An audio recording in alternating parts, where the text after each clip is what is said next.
The Knights of Ren podcast is brought to you by Cool Stuff Inc., your source for Star Wars Destiny singles, sealed product, and more. Check them out at coolstuffinc.com. Show me again the power of the darkness. D20 Radio, where gamers roll. D20radio.com.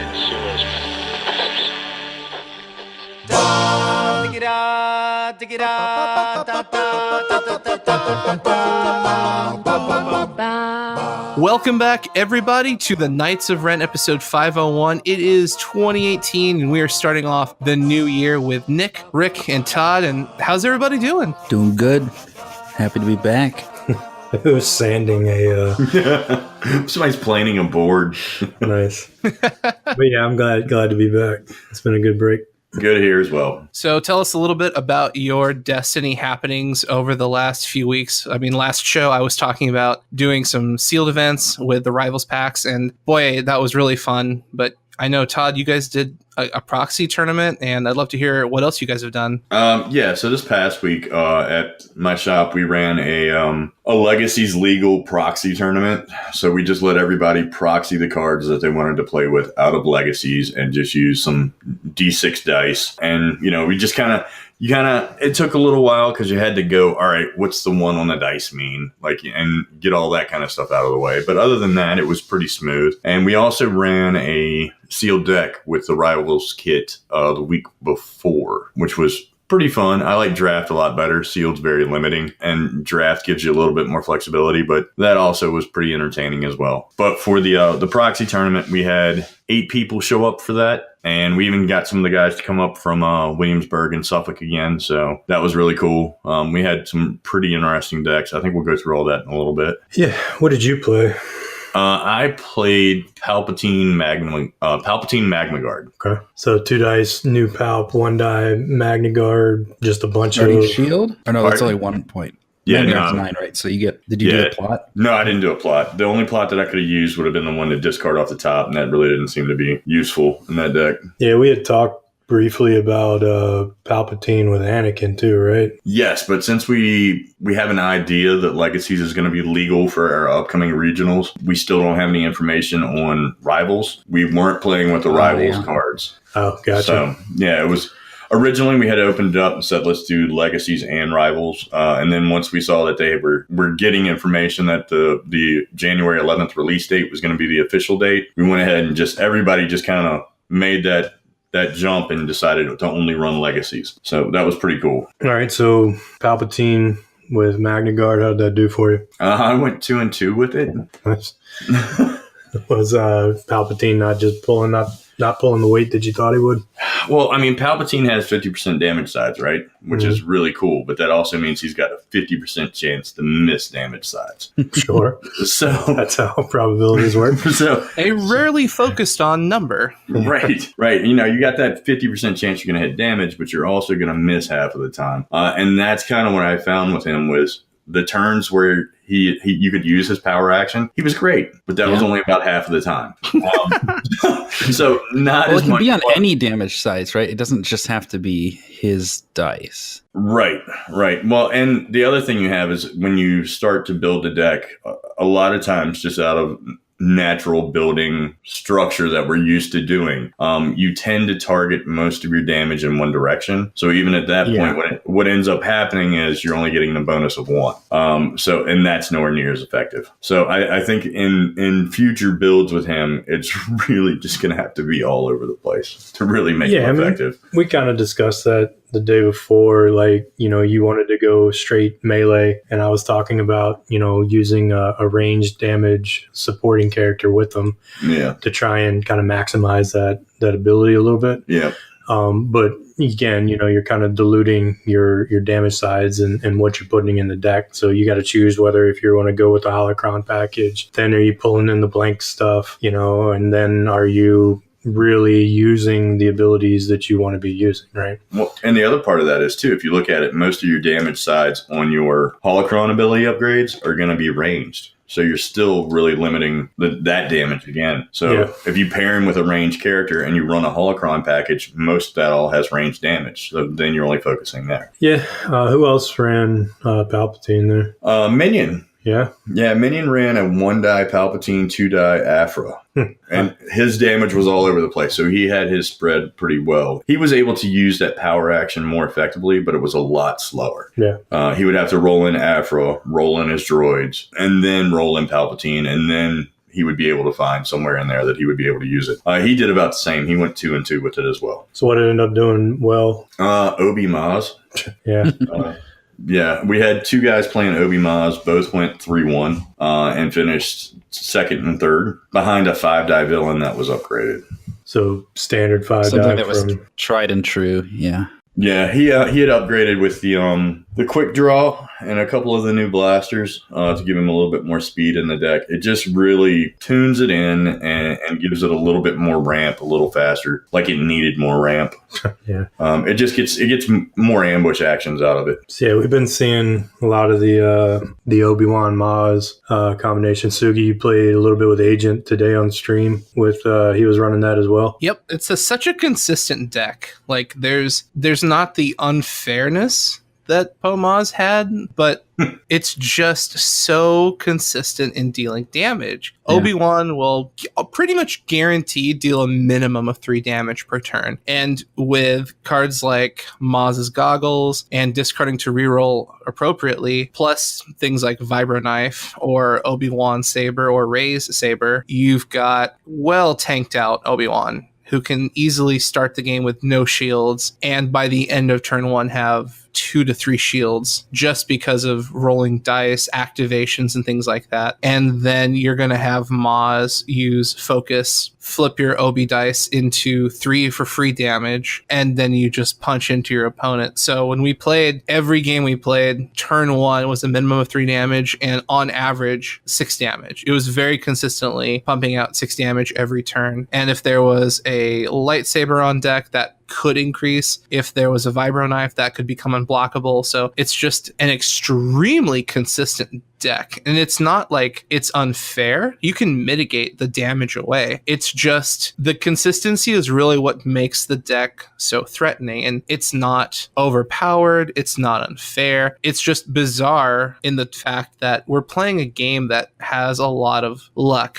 in the dice built in. So unlike traditional card games where, you draw cards and you play out combos, this game adds a little bit of probability to it in the fact that there is a chance you could get nothing on your die rolls. But when you have characters like Maz in the mix with so much focus on top of Maz's Goggles, you kind of mitigate away a majority of the luck factor to the point where the deck is consistent enough where it feels wrong. And so I just find it interesting. Like, it's not unfair. And it's kind of like the gatekeeper of decks. Like, this will be one of the standard meta decks that people can and will play because it's not intensive on legendaries. Realistically, it's probably going to be one of the most budget-friendly decks on the market. I mean, you want to probably throw in some of the like expensive lightsabers. Like, I mean, honestly, it's the upgrades that are going to really eat you for price on that one, but otherwise, like, yeah. Well, I mean, no legendary characters. With Agent, playing it, he was saying, don't say doom and gloom because we've only had the deck for a few days. Sure, we've been talking about it, but it's not actually out in the meta, so you're not going to be able to do much outside of TTS. Maybe do proxy stuff like Todd did, but until you actually get it out there at the tables in the hands of the players,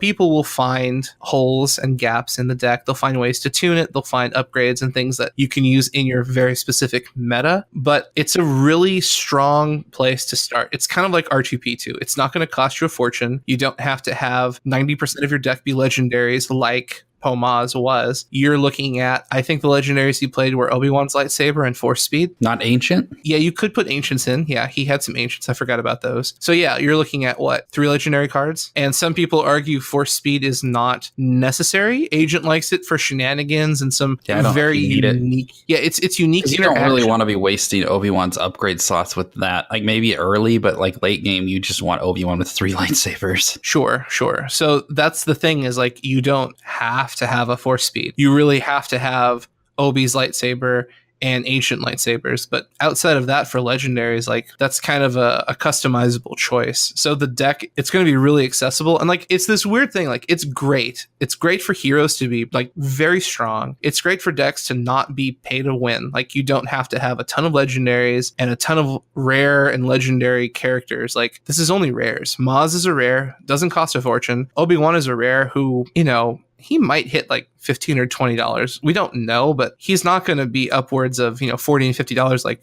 you know, OG Vader was. So that's a good thing. It might become a little bit obnoxious to people who are like, you know, this deck is too consistent. Kind of like R2P2. There's a lot of complaints about R2P2. Like, it's not hard to craft. It's not expensive to craft, but it's just consistent enough where people are like, is this fun? And that's a legitimately interesting question, I feel. I think if you take out Maz like super early though, like it definitely loses consistency. And the fact is, like, I don't know, a lot of times you might not be able to have the ability to burst down Obi-Wan first. Like, you might just have to take cautions offline, and just like all the shielding that Obi-Wan's going to get, the likelihood of them actually being able to protect Maz and Obi-Wan at the same time are smaller. And then once you kill Maz, you can also make all your indirect damage go straight to Obi-Wan too. So I feel like she is a very important part of the deck, and the deck kind of feels like the best version of what a Mace deck could have been in any of the other set or in Empire at War, because Mace didn't really fly and you could run him with 1-die Maz, and that just feels like terrible compared to this. And in a lot of Mace decks, even like now, like you still kind of have to kill, like, I guess if you're playing with red, you kind of have to kill his partner first, because there's just so much stuff with Force Illusion and shields and heals that it's just impossible to burst Mace down fast enough if you're running with like a Guardian character. The ones that were played at our shop, the guys had been actually testing them for a couple weeks themselves, and they actually were running impersonates in there, hoping that people were going to go after Obi. I mean, and you got impersonates, and you've got cautions, and you've got the Force Illusions. Like, I mean, you got to go after Maz. I mean, I feel like that's got to be the choice to make on that deck, because if you go after Maz, and then you can just mitigate one Obi die a round after that, and then you can probably hold on. Like, if you can kill Maz before one of your characters dies, I think you're in a good spot versus that deck. You know, I think Guardian decks have a really good chance against that deck. I mean, I think they just eat it up. Like the old Phasma deck, your old Phasma deck, I feel like would just eat that deck alive. Mm-hmm. So, and this really kind of showcases what that 1 point difference at, you know, between 20 and 19 will do. Yeah. So, I mean, this is essentially the same thing people have been doing since Awakenings with, you know, Luke, with, you know, him being at 20 points, just being able to get that 1 die on somebody else with focus sides and stuff. Again, you know, Maz with Mace Windu, still only 1 die, you know, doing essentially the same thing. But now when you drop that beat stick character by 1 point, now you're able to run the 4 dice, and it just ups the consistency, you know, tenfold. Again, I don't like what you guys are saying. I don't think this is a, you know, unfair, you know, king of the meta deck, at least not yet, until, you know, people tune it in real close. But again, there's ways to fight this, like Guardian, like Todd was saying and stuff, but it will be something that you're going to see a lot of, especially early on. One thing we didn't mention yet in here is also what Todd was telling me, all the damage out of hand that this thing's capable of. Yeah. So, you know, you got the 2 melee sides, 2 shield sides, plus shield sides on Maz. So Synchronicity is active. You got My Ally is the Force, if you want to go that way. Atari Strike. That hurts so much. Yeah, both those cards suck. Yeah. Atari Strike. And that one's going to be even crazier if Mill, like, that's going to be like the crazy thing if Mill is a thing. Like, Ataru Strike in Hero Blue is going to be so good against Mill, like being able to guarantee you have 3 shields at least, unless you're playing the things that let you have more than that max shields. Just unless you mill it. Insane damage. I mean, that's true. Which I conveniently did against Agent. That was like the luckiest thing, as I would constantly hit his Ataru Strikes with my friends in low places, and I was like, oh, thank God, get rid of that card, because that just makes Obi-Wan 6 damage for 1 resource. Like, oh Lord, that's even like an Obi-Wan Saber against like mill decks too. It's just insane. It hurts. It hurts real bad. Oh yeah. That's why I love playing Return of the Jedi. You know, let them mill you into your stuff so you can just pull it back and then smack them in the face with it. But yeah, I won't lie. Mill's gonna have a hard meta. Like, they got good cards, but everyone else got better damage. Mill did get really good, but yeah, there's a lot of other.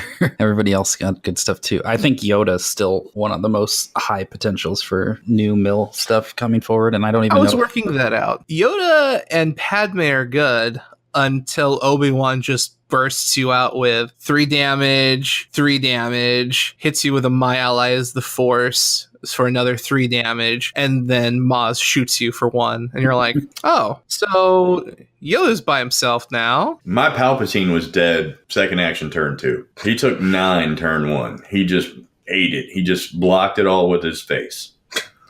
Yeah.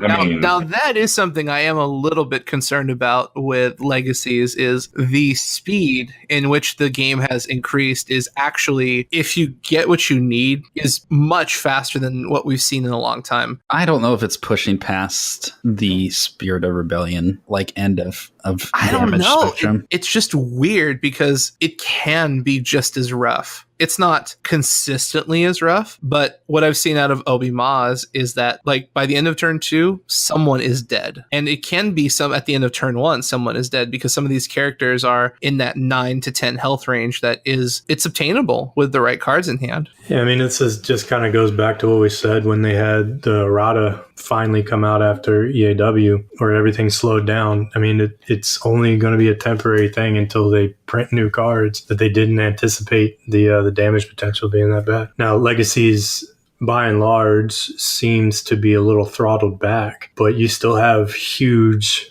indirect damage sides that are on these characters. And if people are doing, 2 character lists, they're going to get destroyed by these things. There was a guy at the tournament that was playing a Saw and Poe deck. Or no, what was it? Saw and Wedge. Ooh. And I'm going to tell you what, indirect hurts a lot faster than versus you think it 2 does. people, yeah. I mean, that's one of the things I found while playing a lot of the Maserati at the end of Empire War stuff, just like how good a Y-Wing is, just like 4 indirect damage. If you can consistently get that, that's insane. And now we're seeing some dice that have 6 sides for indirect. Like, that's no joke. Against 2 character decks, like, you are just going to die in a few rounds from that. Right. And what's even more interesting is if you're not paying attention to the damage spread, you can underestimate the damage on the dice and think you're safe until they deal you enough damage that something will die, regardless of where you put the indirect damage. And like, it's good and it's bad that the damage is not focused, but since the numbers are so high, and Rick alluded to this in previous episodes, like eventually it gets to the point where you're not counting how much damage you need to do to kill a character, you're counting how much damage you have available, and then you're just doing the math of how much health they have left. So like with focus damage, you're looking at, say Jabba the Hutt has 5 health left. Okay, I need to roll 5 damage to kill him. Well, now it's more like, well, how much health do they have in total available? Oh, they have 7 health. So if I'm showing 10 indirect damage, the game's over. So regardless of the focus, like the ability to focus the damage onto a single character, it's still damage that is going to be dealt. You can get caught unprepared if you're not watching for that. And I think that's interesting that early on it can catch players off guard, especially if, like, I've seen some games where someone's showing, say, 6 indirect damage and like 2 melee or 2 range damage. And so they resolve 6 indirect damage and someone just kind of places the damage around, and then they forget that there's still guns on the table, and so someone has 2 health left and they get shot and they die, and they're like, oh no, I thought that was indirect damage. It's like, no, I'm sorry, it wasn't. Your character's dead because you misallocated where your damage went. So it's very interesting that you can also force your opponent to overcommit to killing a character. If the only damage showing is, say, like 2 or 3 melee or guns, well, you can force your indirect damage onto a character so they have 1 health left. So if they kill them, they essentially lose damage. So it can be strategically mitigated. It's just learning how to mitigate that, because we've not really dealt with that outside of the Y-Wing special. Well, and the other thing about the indirect damage is the planned explosion plays really easily out of those decks because of the die sides. Yeah. That's for hero only, though. Yeah, well, but that's fine. That's where you got some of the bigger sides, anyways. Yeah, it mauled my little Magna Guard. He didn't die, though. Well, he did at the end of the turn. So did he get his head cut off like in the movies? He just kept coming back? Pretty much. I think that's what happened. That's what it looked like. My guys did a lot of blocking with their face on Friday. So. You never face check a bush. League of Legends rule number 1. I think you mentioned also somebody was playing Tarkin. Yeah, we also had a guy playing, what was his deck? He was playing Tarkin and, how many points is he? 16 elite, 13 regular. He was playing Tarkin and Kylo. 1 or 2. Okay. 1. He was playing Kylo 1. And Tarkin's ability is no joke. Oh no, it's good. It's really good. It's just weird that with Kylo 1, they don't really have much sides that mesh between the two of them. That's Oh, no, not at all. Those blanks do, though. Yeah. I guess. If you run that blank package and with that, you spinning dice to blanks and then remove 2 of those blanks that you had. Yeah, to do that's 4, true. right? So I see Well, what he you're was going with that. he was running with a holocron package, so the focus side showed up quite often. The blank side showed up quite often when you have holocrons and dark councils and so on. Oh, So I mean, it was pretty brutal. The one cheap 0-1 cost upgrades do have a lot of blank sides for villain. Yeah, so he was running like a blanks package with Tarkin's ability to remove blanks and blah blah blah. So How well did he do? I think I want to say Mike didn't went 3-1 or either 2-2. I know he ran into the Obi-Wan deck and the Obi-Wan deck got him. But he took him to the wire. It was like he had 1 damage left he had to do to Obi, and Obi had 1 damage left to do to Tarkin, and he just got to 1 damage first. So that's a good sign though. I think I'd rather run Seventh Sister there though than Kylo. Kylo 1. Yeah, because Tarkin's only 16. You can run with Seventh Sister, and then you got a 5th starting die that also has like focus and a blank and discard, just like Tarkin. So you have a few more overlaps. yeah, that might be where it's at. Yeah, I mean, that's like you said, a 5-die start that's pretty aggressive. It's a little all over the place on your damage sides, but again, you're not really carrying too much. You throw those 1-cost red and blue upgrades that have 1 focus sides on them. That's one of the worst things about over committing to focus in your deck, that you end up with a bunch of self-cannibalizing dice that you'll end up with a focus side just kind of hanging out on the board, and being able to turn 2 of those dice into 4 damage every turn. That seems pretty good to me. Again, with the blanks too, you have a plethora of 2 blank sides on those 2 and 3. You can even run chance cubes in there. They were. So Chance Cube is a money maker with Tarkin. You could just roll blanks, and if you don't, you get money. Like you're just winning. Tarkin with double Chance Cube. Oh my god, Might make you actually want to play Grand Moff too. Right?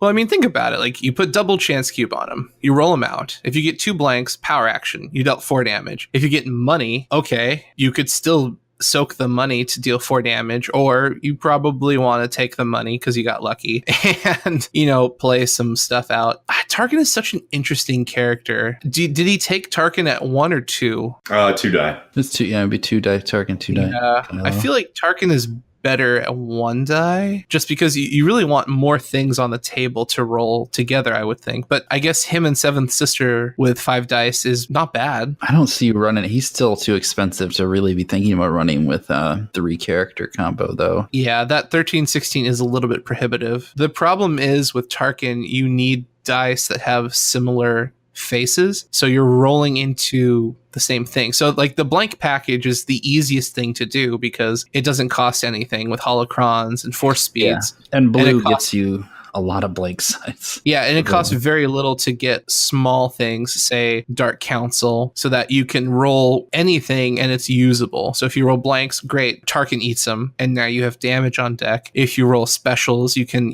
re-roll your dice, draw cards, throw things onto your characters for free. Like it's a neat approach to Tarkin, and I think Legacies has a lot of open game space. So I'm hoping that it's not just going to be dominated by, oh, hey, look, here's Obi-Maz, super easy to build, fairly simple to play, very consistent. Don't try anything else. Like, speaking of which, was anyone playing Kylo 2 and Anakin, like the deck we all have been talking about for a really long time? They went to an Anakin because of the not knowing if rivals will actually be legal by the time. No, in the proxy tournament. No, because of that. Because if Anakin's not going to be legal until by the time some of the regionals come around, there's no point in testing with him right now. Yeah, our regional that's coming up, we're playing under the assumption that Legacies will be legal after it's dropped on the 11th, but we don't have a drop date for Rivals yet, so we opted not to use Rivals at all in the proxy tournament. Would you say Rivals would probably be street legal, tournament legal when Legacies is tournament legal? I don't Or do you think there's going to be two different? This Rivals hasn't really seen a big release yet. And hopefully Legacies actually gets a big one on the 11th. That's what we're all hoping for. And if that's a big enough one, they can go ahead and release Legacies, but not Rivals at that point. Because if stores only had like 6 copies each, that's not enough. Now, there's been a rumor going around that the 11th is the official release. So I know, Todd, you've kind of gone through this because you've got a store and you're actually selling the product. So what was it? It was the 4th was a limited release. Then it got pushed to the 11th as a limited release. Now, what are they saying? Now it's just been updated to say that it's going to be like orders are going to be filled on the 11th. Like now it's going to be released on the 11th is the actual release date that they have listed now. Is this going to be like an Awakenings release, or is this like a full-on, hey, your pre-orders are fulfilled, the store will have the product? Should be. I think my store said that pre-orders will be fulfilled at least. My understanding is pre-orders will be filled on that initial order for the 11th release. That is my understanding. That's my understanding right now. I wouldn't want to say anything else that I couldn't actually 100% confirm. But my understanding is that we will be able to fill all pre-orders on the 11th. But isn't that really the same thing as a limited release? I mean, you're just kind of talking semantics at this point. We don't know, right? So we don't know. The upcoming page on Fantasy Flight's website says Legacies boosters US release date 1/11/2018, right? So that's the only information we can really go on. The Rivals packs still just say pre-order now, and they were updated a day apart. Yeah.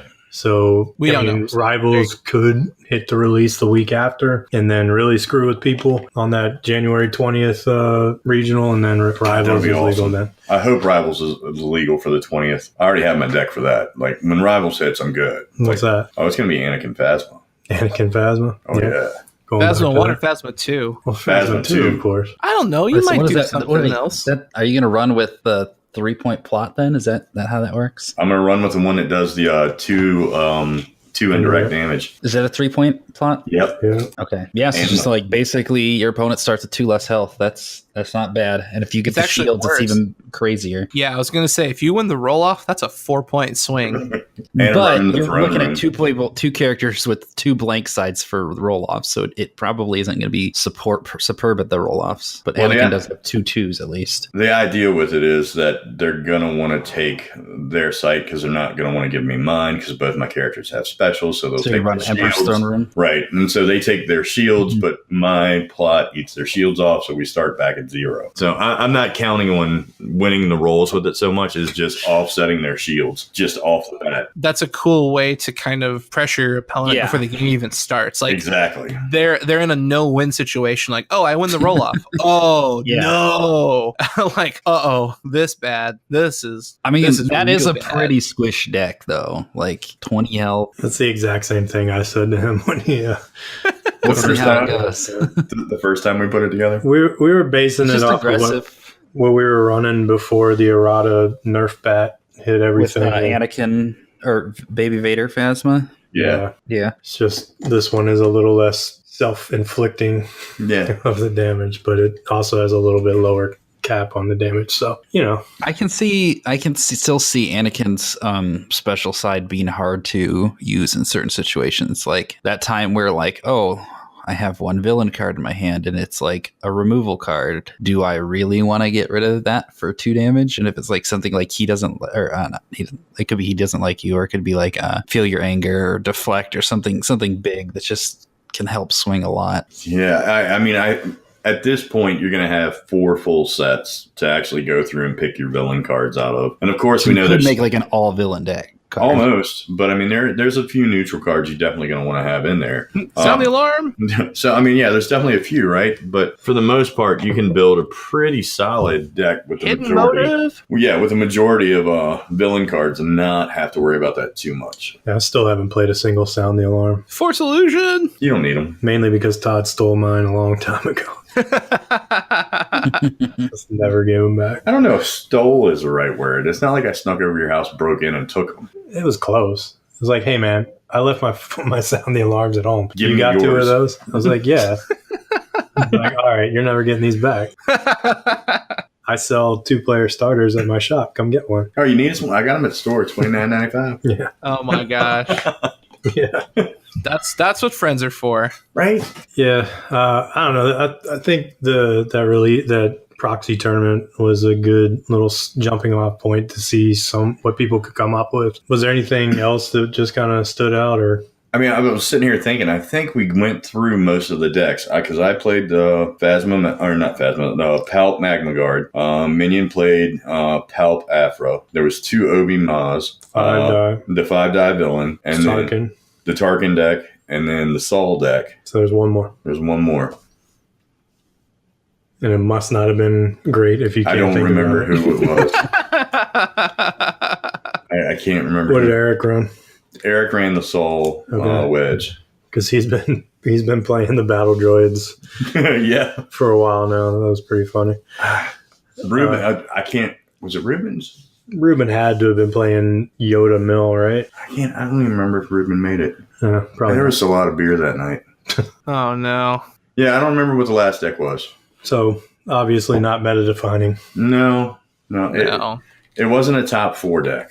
Yeah, so I will say Jar Jar Binks is a lot of fun to play with. it's even more He's a fun nice, to rip up like, every copy you see. mind game kind of character, and that's really cool. I just like, maybe it's sad that it had to be Jar Jar, but Who else would it's it be? actually a cool character. I'm just gonna find your mailing address, Rick, and have everyone who listens mail you a copy of Jar Jar Binks. Oh, dude, no, send them to my address, and I'll put a video up burning them. Yeah. No, we gotta send him to Rick so he could just gets this constant stream of Jar Jar Binks cards in the mail. Don't send the die, just send the card. Just overflowing out of my mailbox. Yeah, just like Harry Potter, where he's trying to get rid of all of the the letters coming from Hogwarts. He's like, no, oh god.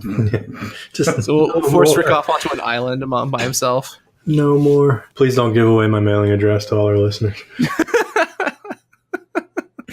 But yeah, Jar Jar, I liked playing Jar Jar against Agent just because there was only one turn where I did not want to roll Jar Jar Binks and he forced me to do it. And that's when his Luke Skywalker rolled double blanks. And I was like, oh no, I'm going to give him something good. Crap. We've been talking about the proxy tournament. What about that mill deck you were running? So we ran some funsies, haha, goofy mill decks. I only won one game just because I got really good rolls, and that was with Elite Yoda, Elite Jar Jar, and the Jedha Partisan. I've been looking at that. And believe it or not, that Partisan did a significant amount of work in that game. He lasted, I want to say 4 or 5 turns, which essentially is, 1/6 of the deck just gone. Well, I mean 1/5, because, if you look at it, it's 25 cards in deck, 5 in hand. So essentially, he ate an entire turn away. This was the game that I actually won. The Partisan lived for a really long time. However, since Zion had never seen the deck before, he focused on Jar Jar because that was the only character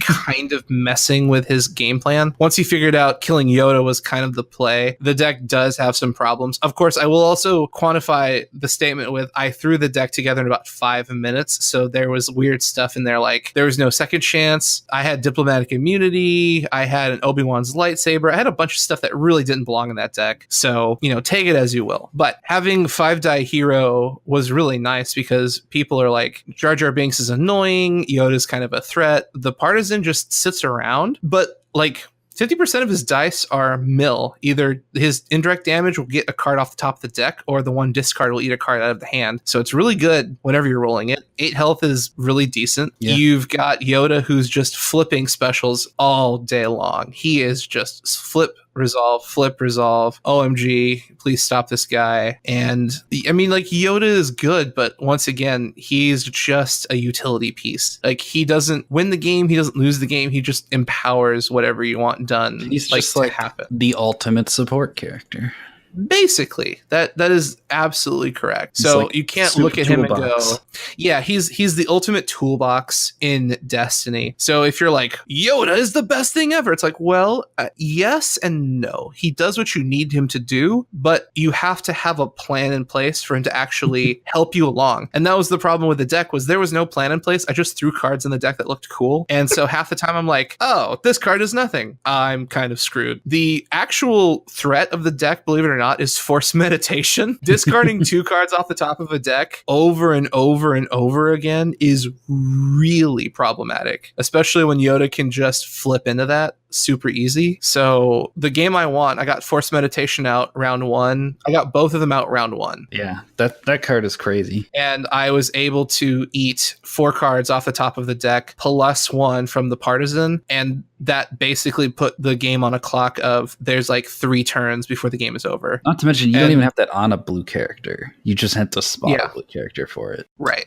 You really want to put it on Yoda so you can special chain? I mean, yeah. I mean, but if you don't, I mean, you could also just put it on like the Partisan to be like, look, don't kill Yoda. Right, yeah, you could. And that's something I need to test You can is still like roll out Partisan and then chain it later. But yeah, I need to start checking out like how to disincentivize players from trying to kill Yoda. But the crazy thing is like with Force Meditation and Yoda and the Partisan, you are on average going to get at worst 3 cards off the top of their deck with a really good chance of consistently getting 5 cards off the top of their deck. And I actually had when we were playing that specific game, it was a trilogy format only. So I didn't have Con Artist in the deck. I actually didn't have a lot of the good stuff from Constructed because we were playing around with trilogies only stuff just to see how it felt. And like Yoda, a 5-die hero mill is really nice. I'm not gonna lie. Like JarJar is obnoxious, but you have to sequence him properly. Like you can't roll your Yoda, get all the stuff you want, and then they force you to roll your JarJar, and it just ruins your day. yeah, So you got to be careful. But there are points in the game where you want to roll out the Yoda first. Say he's loaded up with like double Force Meditation. You roll out and you force them to sit there and go, wow, do I waste an action to hit the JarJar? Do I roll my character? Like, what do I do? And hopefully they make a mistake and then you capitalize on it. And even if JarJar forces you to reroll, you know, your Force Meditations and your Yodas have 2 special sides. Yeah. So it's not impossible to get what you want, even if you get hit with a reroll from him. honestly, with JarJar, I think that you can gain so much tempo from that. Like you can claim the battlefield a lot better with a 3-character deck if you can gain the 2 actions of forcing your opponent to activate that character for you. That basically gives you 2 actions up on them. And if it comes down to it, like, well, I'll just roll out everything with a mill deck. You kind of, it's okay for you to get your stuff re-rolled a lot more than somebody rolling a damage deck being like, do I want to roll in and then just keep sitting here and waiting until all my damage gets re-rolled? Right. Like, The other thing the that opposite happened, and make you re-roll bad stuff into good stuff too. yeah, it's true. The other thing that happened with JarJar in the game, the only game I won with that was I got 1 activation I was forced on JarJar, and I rolled double disrupt, and I immediately ate the $2 from Zion's board, and he was just poor, and that hurt. But the other thing is JarJar has an indirect damage, which does combo with Partisan. It just says after you deal indirect damage to an opponent. So if JarJar rolls indirect damage and the Partisan doesn't, you still have a way to trigger that mill aspect. Yeah, that is important to note. So JarJar actually does help that part, that extra mill. Now, I'm not going to say this is top tier, go play it. I beat Zion. He was playing,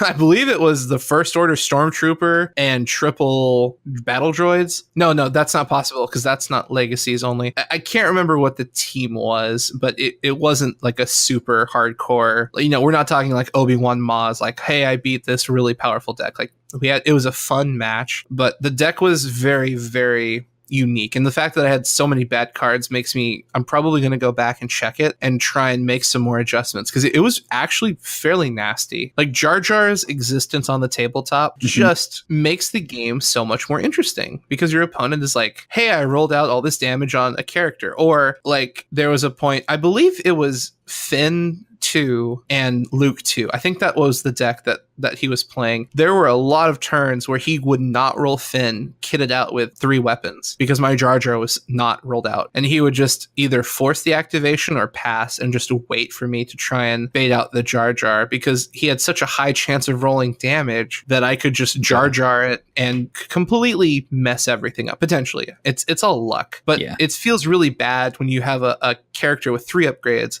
a lot of damage. You roll it all out, JarJar activates, and then you go from like 10 damage showing to say 3. Like that's a pretty significant swing. Now, for mill stuff, Sugi, have you looked into the Imperial Palace battlefield yet? Because that one is just a better version of War Torn Streets, I feel like. For depending on what you want to do. That's the one that actually says claim, look at an opponent's hand, and then discard a card of your choice from it. Imperial Palace is a kind of a weird place for me. So mill decks are still inherently slow. Yeah. So the problem with Imperial Palace is generally mill decks need all the tricks that they have. Allowing someone to look at what's in your hand and eat the best option just hurts so bad. Like I feel better letting someone hit me with Command random. Center and you Or just even get two at the top. Yeah, taking 2 cards from me at random is fine. Like I can live with that. But if I have a card in my hand, or like if I have like 2 cards in my hand I desperately need for like a combo or like for a setup on the next turn, and you claim, you look at my hand and you go, oh, hey, you've got a 3-drop that you need next turn, and you've obviously not spent your money this round to play that card. I'll just take that card away from you. That feels so bad because you feel like you wasted a turn. You really didn't waste a turn, but all the strategies you took and the cards and resources you spent to get to set yourself up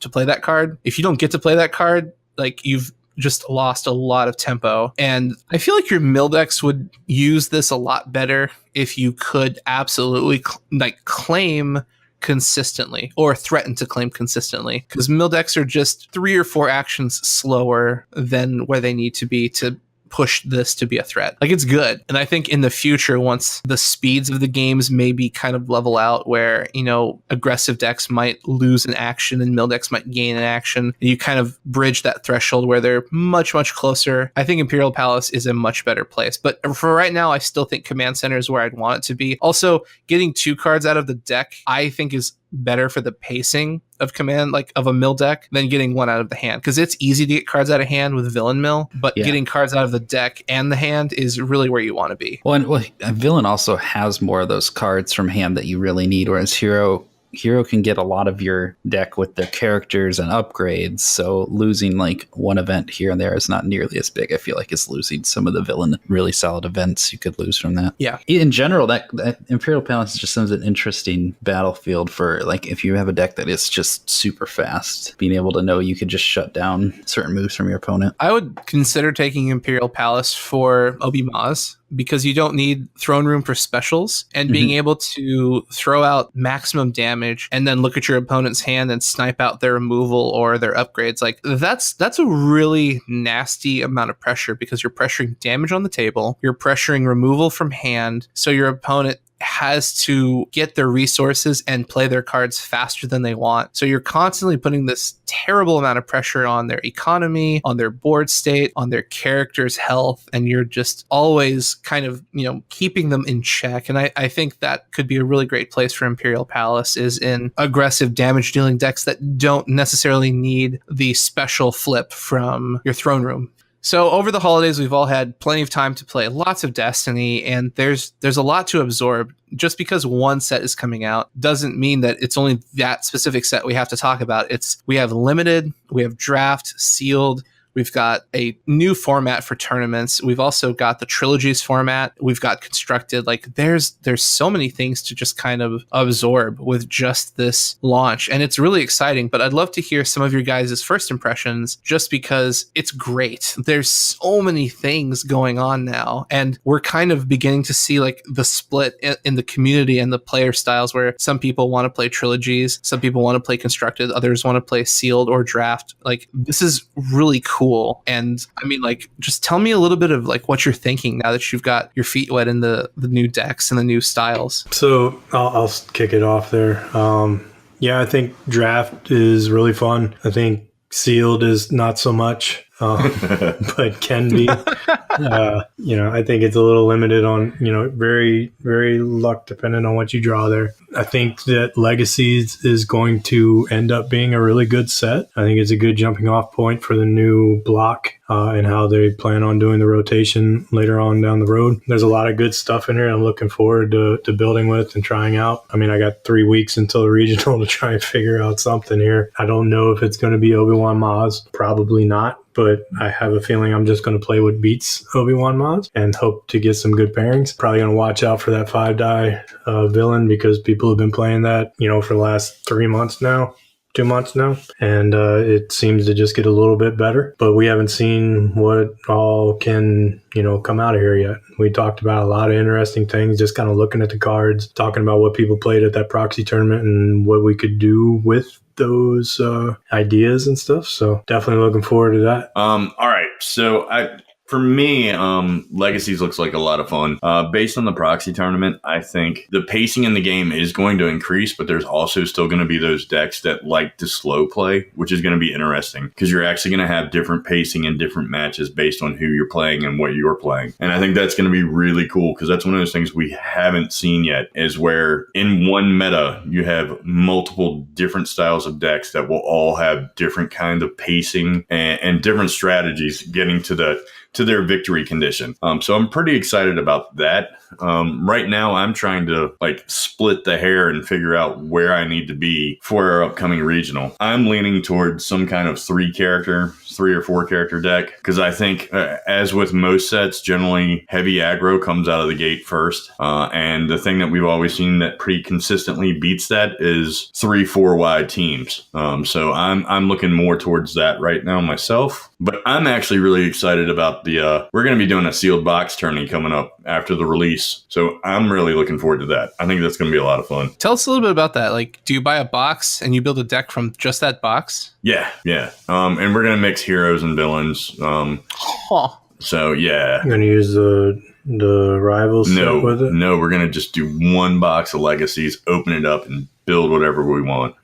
I feel like that's a really strong design space that, don't get me wrong, that's extremely expensive to play a single format, but I would love for there to be another format for Destiny where it's you can build a deck with heroes and villains, and then outside of sealed. Of course, that's probably never going to happen, but I think that'd be super cool to have a constructed mixed team. Right. Well, my idea behind it was that we're going to all be buying boxes for the most part anyway, getting into the new set. So why not buy one of your boxes that you're going to pre-order anyway, or you're going to pick up at the shop. So just go ahead and take one. Let's open it and just have fun with a box for night. Learn some of the cards that you probably won't play any other night except for that one. And maybe you find something else that fits in your actual constructed deck later. I like that. I think I just think it sounds kind of fun. Like a one box sealed tournament kind of thing. Yeah. So I think it'll be fun. I would love to play that. Yeah, that sounds like a lot of fun. I personally still am not super hyped about draft, but Legacies is just super exciting for me, knowing that it's hopefully finally going to be out in time for most of my regionals. And this is the world's meta, this is the world's set coming up here. So this is it. This is finally Empire at War felt like me being able to take a break. And now it's okay, finally we get to hunker down. We got about 5 months to sit here and just hammer out this meta, figure it out. So it's just there's going to be a lot of practice coming forward, and it's going to be fun time. And there's a lot of cool stuff in the set. So many more options than because Empire at War didn't really add a whole lot of any one specific thing, and Spirit of Rebellion kind of did some stuff with speeding up the game and making shields irrelevant for a while and stuff like characters like FN being crazy. And even though the power level is kind of upped a little bit more with Legacies again, we don't still have significant levels of just shield hate and craziness of FN that I'm very excited for this Legacies meta, and until somebody, I guess, comes up with something that's absolutely broken, and we'll find out. So do you think this is going to be it for Worlds? You don't think there's going to be another release? Maybe if this had released early December like we had thought, I'd be we might get a release at mid-April, but at this point, no. We'll be. And it's not even 5 months. Actually, it's 4 months. It's 4 months till Worlds. So honestly, it'll probably be just like last time, where it would be the next set comes out right around or right after Worlds. That's what I'd expect. I'm gonna have to do pre-orders in Minnesota again. Either way, yeah, but we know where to do it. The set that we're planning for Worlds. That's one of the most exciting parts. So, and we have the whole the one thing that's going to be interesting still is the balance of the force, the point errata kind of thing they have in place. We could very well see some more changes to that in the next few months. So we get through regionals, FFGCs, what's powerful, what's not, and stuff like that, and then we might get I'd expect at least one round of balancing tuning before now in Worlds, kind of like probably in the March-ish area to give everybody a few months to keep prepping for Worlds, but kind of after regionals have kind of wound down. That's my guess right now. Yeah, So, I mean, if something's super broken, try not to get super attached to it because it might go away before Worlds. But, trying to find something that's just good and solid now probably do you well all the way to then. Judging by FFG's track record, I expect a Balance of the Force and a new set 12 days before Worlds.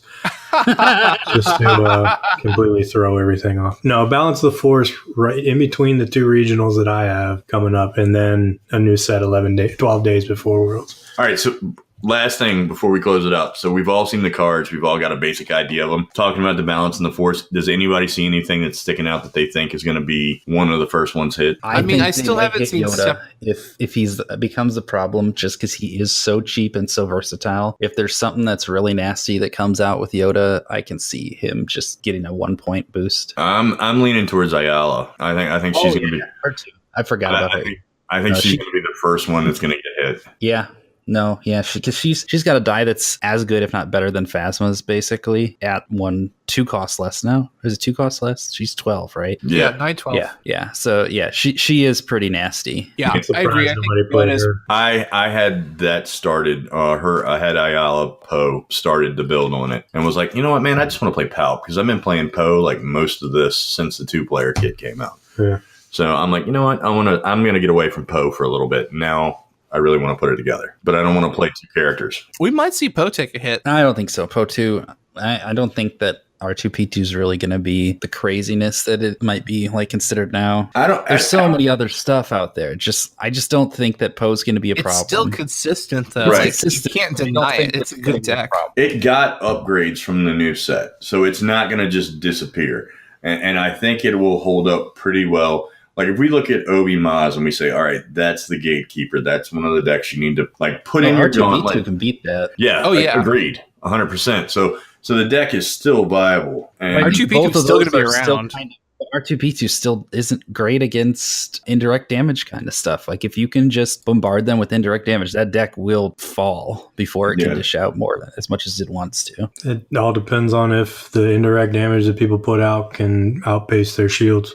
Mm-hmm. Yeah. Or if they're, smart and run anti-shield stuff along with the indirect stuff. Mm-hmm. But I think you're still going to have to worry about R2P2. There's going to be people that take them to these regionals because they have done well with it up until now, and it doesn't get necessarily worse. Again, it's just going to fall on how prevalent the indirect damage is and how fast it can put out those big numbers. I don't see it being nerfed though. That's the big thing for me. I think I'm going to have Nick just build me a Legacies PGT deck and run that because I think that's going to be really good in this format. I have to see. Maybe there's a good other what's it called? Non-unique to throw in instead. I don't know. I mean, I still feel like that's pretty solid team. And it just got better. Like, I mean, you got better upgrades. You got some better events to play in it. A quick draw is no joke. I think that's really good. I mean, you could take Rebel Trader. Take Dark Advisor, the new blue villain one. Yeah. That's you could solid. Dark Confidant. Get the Bob.